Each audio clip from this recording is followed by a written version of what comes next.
એ ગઈ મોઢામાં પાણીપુરી સફી કાકાના ટેસ્ટી પાણી અને મસાલાથી ભરપૂર પાણીપુરી આ તો બીજી ખાધી જો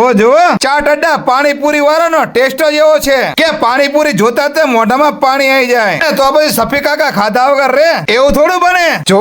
અહીંયા આગળ પાણીપુરી બનાવે છે એક નંબર અહીંયા આગળ મિનરલ વોટર થી પાણીપુરી બનાવવામાં આવે છે અને પાછી સ્વાદિષ્ટ શુદ્ધ અને બેસ્ટ જો તમારે પણ પાણીપુરી ખાવાની ઈચ્છા થઈ જાય તો પછી ફક્ત એક વખત ચાટ અડ્ડાને યાદ કરી લેજો અને નામ યાદ ના આવે તો વિડીયોને સેવ કરી લેજો અને આમના ત્યાં તમે ખટારા ભરીને રિક્ષા બંધન પહોંચી જજો મને ખબર જ છે મારી વાલી બહેનો એક્ટિવાને કેક મારીને પહોંચી જ જવાની છે અરે એકલા આવતા નહીં તમારી બેનપણી અને સગાવાળાને સાથે લેતા આવજો અને પહોંચી જાઓ સુરેન્દ્રનગર 80 ફૂટ રોડ જગદીશ ત્રિવેદી ચોક પાસે જ તે સીતારામ બાગ ગેટ સામે જ તે ચાટ અડ્ડા પાણીપુરી ના ત્યાં અને આવા તે ચટાકેદાર વિડીયો જોવા માટે સફી કાકાના પેજને ફોલો કરી લો અને આ વિડીયો તમારા ગ્રુપમાં શેર કરી દો વિડીયો જોવા માટે આભાર થેન્ક યુ